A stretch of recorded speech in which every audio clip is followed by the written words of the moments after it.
आरोही's famous black. काही पण करते आरू खरंच.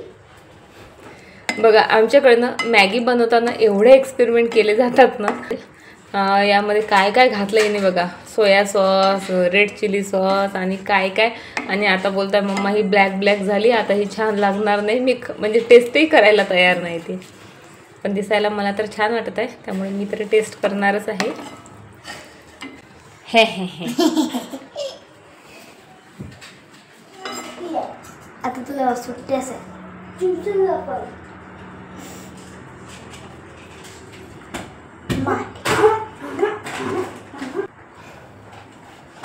मी टेस्ट करणार.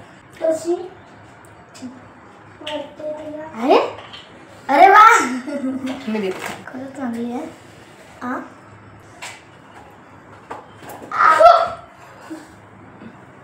आरोहीला इतकं जास्त मॅगीचं वेळ आहे, म्हणजे काय काय एक्सपेरिमेंट करत असते आणि मग तिची स्वतःचीच खायची हिंमतही होत नाही बरं का. आधी मला टेस्ट करायला सांगते आणि नंतर जे आहे ती घेत असते टेस्ट करायला.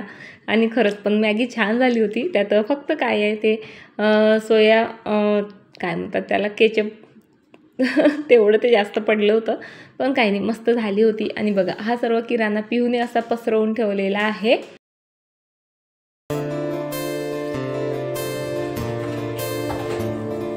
हाय नमस्कार, मी स्नेहा कुक द फॅमिलीमध्ये पुन्हा एकदा तुम्हा सर्वांचं खूप सारं स्वागत करते. कसे आहात तुम्ही सगळे? आशा करते तुम्ही सर्वजण मस्त मजेत आणि भरपूर आनंदात असाल. सो फ्रेंड्स, आपल्या बायकांना नेहमी एक प्रश्न विचारण्यात येतो, तो म्हणजे तुम्ही दिवसभर करता काय. मला माहीत आहे तुमच्यापैकीही भरपूर जणींच्या वाट्याला हा प्रश्न येत असेल, पण माझ्या वाट्याला ना थोडासा वेगळा प्रश्न येतो की तू दिवसभर किचनमध्ये करते काय. आता सांगा, ब्रेकफास्टची भांडी, स्वयंपाकाची भांडी, दुपारीच्या छोट्या भुकेसाठी काहीतरी बनवा त्याची भांडी, नाहीच काही बनवलं तरी त्यांना स्नॅक वगैरे काही द्या त्याच्या प्लेट्स निघतातच, शिवाय रात्रीचा स्वयंपाक त्याची भांडी. बरं, त्यांनाही म्हणजे एवढी कामं त्यांना मान्य असतात, पण त्या व्यतिरिक्त तू किचनमध्ये काय. किचनमध्ये क्लिनिंग असतं. बरं क्लिनिंग सोडा, पण त्या व्यतिरिक्त बऱ्याचशा गोष्टी असतात, पण ह्या काही या लोकांना दिसत नाही. आणि म्हणूनच त्यांचे तुम्ही दिवसभर किचनमध्ये करता काय, किंवा तुम्ही बायका दिवसभर घरात करता काय, असे काहीशी प्रश्न असतातच. पण चला, त्यांच्या या प्रश्नांना रिप्लाय देऊन आपला वेळ वाया घालवण्यात काही फायदा नाही, कारण आपल्याला आपली भरपूर अशी कामं असतात जी आटपायची असतात. मलाही आज भरपूर कामं आहेत, ती आटपायची आहेत. आणि चला आता ती करते कामं, तुमच्यासोबतही शेअर करते. आणि व्हिडिओ पोस्ट झाला ना की पहिले म्हणजे त्यांना दाखवते आणि म्हणते बघा बाबा किचनमध्ये आम्ही बायका दिवसभर करतो काय. सो चला, भरपूर कामं आहेत. तूप काढायचं आहे मला. टोमॅटो सॉस आज किराणा भरला तसा, आणि टोमॅटो सॉस मी लिहिलं होतं किराण्यात, पुन्हा खोडलं. म्हटलं किती प्रिझर्वेटिव्ह किती काही असतात, आपण तेच मुलांना देतो. कारण ना तसे तर वर्षभर टोमॅटो सॉस आमच्याकडे फारच कमी लागतं, पण आता उन्हाळा लागला, रोज काही ना काही मुलांना लागणार आहे. आणि त्यासोबत टोमॅटो सॉस जे केचप असतं ते तर म्हणजे कंपल्सरी हवंच असतं. सो विचार करते की ते घरीच बनवते. आणि पनीर पण बनवायचं आहे, आणि हा किराणा काढायचा आहे, सर्वात पहिले तर भरायचा आहे. सो भरपूर कामं आहेत. चला आता व्हिडिओला सुरुवात करते. आता दुपारचे जवळपास 2 वाजलेले आहेत बघा. आरोही यायच्या आधीच माझं सर्व किचन आवरून झालं होतं, पण तुम्ही जसं बघितलं आधी तिने मॅगी बनवली होती आणि पुन्हा जो आहे बराचसा पसारा तिने करून ठेवला होता, तो सर्व आवरला. आणि आता मी इथे घेतलेला आहे तूप बनवायला. आणि तूप मी कशी बनवते हे खूपदा शेअर केलेलं आहे तुमच्यासोबत. अगदी म्हणजे थोडेही हात न भरवता फक्त एकच भांडं यूज करून जे आहे मी तूप बनवत असते.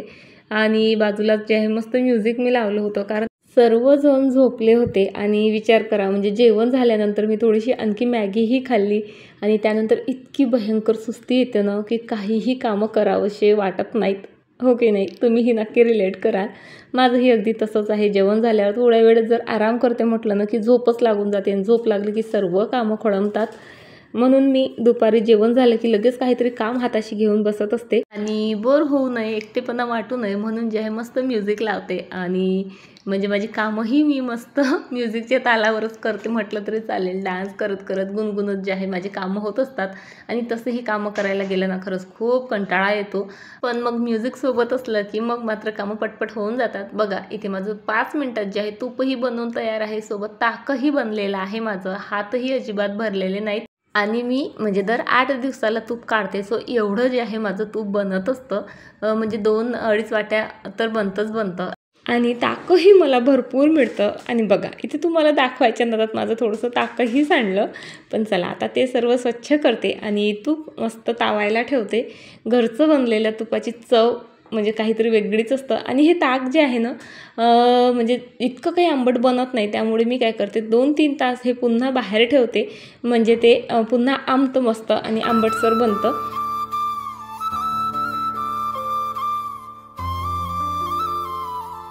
चला तूप इथे मी तावायला ठेवलेलं आहे. बाजूलाच एका गंजामध्ये दूध आहे. म्हणजे फ्रीजमधनं फक्त साधं काढून ठेवलं ते नॉर्मल होण्यासाठी. आणि इथे काही टोमॅटो मी घेते आहे. जसं मी सांगितलं मला आज टोमॅटो सॉस केचप पण बनवायचं आहे. त्यासाठी मी मस्त इथे अर्धा किलोच्या जवळपास जे आहे टोमॅटो घेतलेले आहेत. आणि बघा ना म्हणजे आपण जेव्हा घाईघाईत कामं करायला जातो ना तर असं स्वतःचंच नुकसान करून घेत असतो. इथे टोमॅटो काढायच्या नादात ती झीपच माझ्याच्याने निघाली. आणि तसं म्हणजे लावता आली ती मला लगेच, पण तरी 5 मिनटं गेलेच ना त्यामध्ये. पण चला टोमॅटो वगैरे सर्व चिरून घेतलेत मी. आणि बाजूला दूध जरा नॉर्मल झालं होतं सो तेही गरम करायला ठेवलं.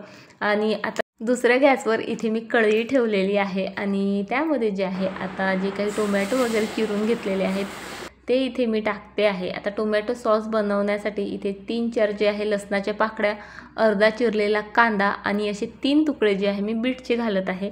कारण टोमॅटो सॉसला अगदी विकतचं असतं ना तसा कलर यावा यासाठी थोडंसं अद्रकही टाकलं. सोबतच यामध्ये ना थोडेफार मसाले असतात, पण आता माझ्याकडचे मसाले संपलेले आहेत.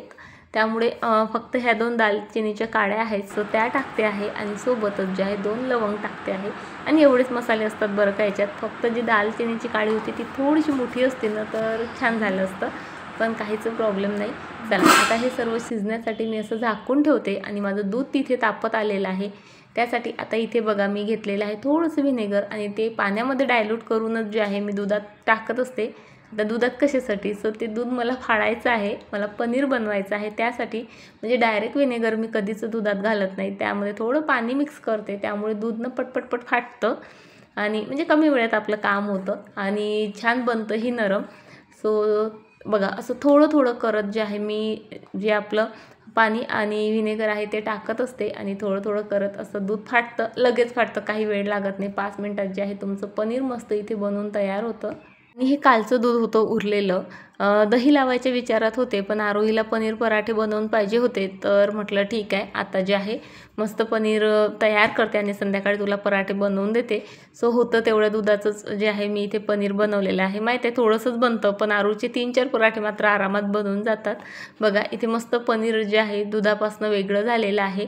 आणि आता हे गरमच जे आहे मी असं एक छान सुती कापडा घेतला आणि गाळून घेत आहे. अगदीच इझी प्रोसिजर आहे बघा पनीर बनवायची. म्हणजे जेव्हा केव्हा असं खावंसं वाटलं ना आम्हाला पनीर भुर्जी किंवा पनीर पराठे वगैरे, तेव्हा ना लगेच म्हणजे जेव्हा आठवलं तेव्हाच मी असं दूध फाडून पनीर तयार करते. आणि 1-1.5 तासात हे पनीर व्यवस्थित बनवून तयार होतं. सो लगेच आपण कोणतीही रेसिपी असली की मग ते बनवू शकतो.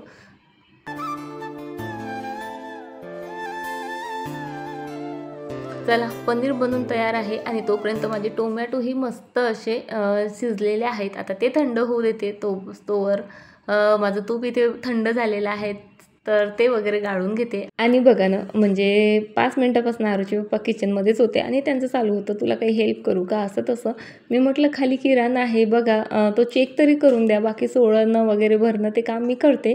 तर बोलले नाही तुला तूप गाळायला मदत करतो. आणि बघा म्हणजे आता इथे काही मदतीची गरज आहे का, ज्यासाठी मदत मागितली ते काम सांगितलं तर असे पडाले ना म्हणजे डायरेक्ट बेडरूममध्ये जाऊन बसले. मी इकडे अहो करत राहिली तर आवाजही द्यायला म्हणजे तयार नाहीत. असं असतं बघा माणसाचं. म्हणजे मदत त्यांना करायची असते पण म्हणजे नावालाच. बरं असू देत, आपल्याला कोणी मदत करू की न करू आपली कामं मात्र चालू राहिलीच पाहिजे. चला माझं तूप इथे बनवून तयार आहे. आणि मला तुपाचा स्मेल ना खूप जास्त आवडतं. आणि असं मस्त थोडंसं लालसर तूप म्हणजे आम्हाला सर्वांनाच फार आवडतं, कारण छान दाणेदार बनतं आणि स्मेलही मस्त येतो. आणि हे जे दाखवलं तुम्हाला तर ते तुपाची खालची खरड तीही मी कधीच फेकत नाही. त्यामध्ये मस्त पोळीच उरते, त्यामध्ये गूळ टाकते आणि खाऊन घेते. खूप टेस्टी लागते. ट्राय नसेल केलेली ना नक्की एकदा ट्राय करा. आणि चला आता जे टोमॅटो वगैरे सर्व शिजवून घेतले होते तेही मस्त आता थंड झालेले आहेत. आणि मीही जरा पाणी वगैरे पिली, कारण बराच वेळपासून उभी थकली नाही म्हणता येत, पण तरी एक छोटासा ब्रेक हवा असतो. सो मस्त इथे ओट्यावरच बसून ते 5 मिनटं मी घालवलेत आणि पुन्हा माझे कामं करण्यासाठी रिफ्रेश झाले.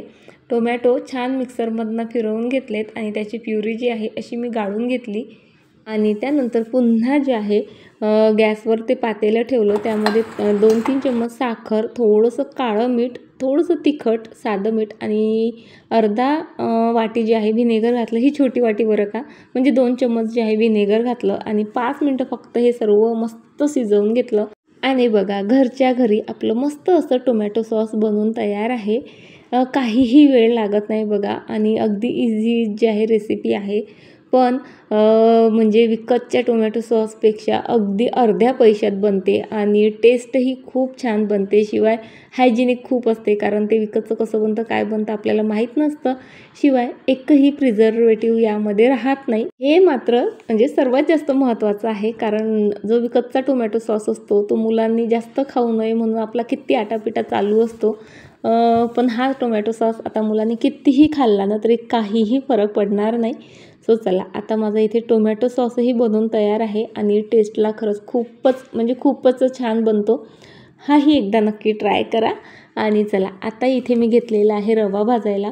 ज्या दिवशी किराणा येतो त्या दिवशी ही माझी सर्व कामं चाललेली असतात. म्हणजे रवा भाजायचा, जिरं भाजायचं, धने भाजायचे, त्याची पूड करायची, म्हणजे बरीचशी कामं असतात.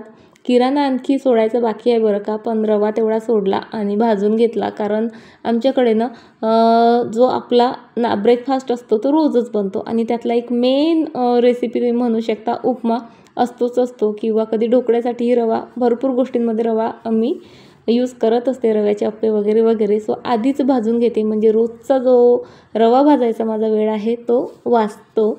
आणि चला, आणखी एका छोट्या ब्रेकची मला गरज होती. सो मस्त असं बीटचं ज्यूस केलं, एन्जॉय केलं आणि त्यानंतर आलेली आहे पुन्हा किचनमध्ये. काय करणार, सर्व कामं ही किचनमध्येच असतात. सो किराणा मला आता सोडायचा होता. किती वेळपासून हा असा सोडलेलाच होता बरं. ऑलरेडी पिऊने सर्व बॅगा वगैरे रिकाम्या करून ठेवलेल्या होत्या. पण म्हणजे मला एक सवय आहे, किराणा मी अशी डायरी जवळ घेत असते आणि चेक करत असते काय किती दिलं, कसं दिलं, कारण 1-2दा आम्ही फसवल्या गेलेलो आहोत. त्यामुळे आठवणीनं ह्या सर्व गोष्टी मी चेक करते. कशाचे पैसे किती लावलेत, काय लावलेत, काही जास्त दिलं का, कमी दिलं का. बऱ्याचदा ते काय करतात, आपण अंघोळीचे वगैरे कपड्यांचे साबणही मागतो ना, तर त्या मोठ्या वड्या देऊन देतात आणि त्यानं सतत म्हणजे बाथरूममध्ये वगैरे राहिल्याने वगैरे ना विरघळतात बघा. म्हणून मी छोटेच बार मागवत असते आणि तेच यूज करत असते. चुकून त्याने टाकले ना तरी मी रिटर्न देत असते. आणि म्हणजे सर्व डबे चेक करा, त्यानंतर जे थोडेफार म्हणजे त्यामध्ये वस्तू असतील त्या वेगळ्या डब्यांमध्ये काढा, मग किराणा त्यामध्ये फिलअप करा, ते पुन्हा जागेवर ठेवा. बऱ्याचशा गोष्टी असतात आणि या गोष्टीसाठी भरपूर वेळ लागतो. त्यामुळे हे काम म्हणजे मी सर्वात लास्ट करायचं जे आहे ठरवलं होतं. सो किराणा मस्त व्यवस्थित भरून जागच्या जागी ठेवला आणि आता म्हणजे ज्वारी घेऊन आलेले आहेत आरुईचे पप्पा, पुन्हा बाजरं वगैरे घेऊन आलेले आहेत. सो तेच निवडायचं होतं. सो तेही मी म्हणजे निवडून हातावेगळं केलंच. म्हटलं आज करायचं काय, उद्या करायचं काय, करायचं तर आपल्यालाच आहे म्हणून वेळ होता. सो तेही एक माझं मोठं काम मी करून घेतलं असं म्हटलं तरी चालेल. आणि बघा ना, म्हणजे किचनमध्ये काय करता किंवा दिवसभर घरात काय करता हे खरं तर त्यांना एक्सप्लेन करायची तरी फुरसत असते का आपल्याकडे. किती कामं म्हणजे एक झालं की एक म्हणजे चालूच असतं आणि मग त्यांना रिप्लाय दिल्यापेक्षा असं वाटतं की आपण आपले कामं केलेली बरे, नाही का.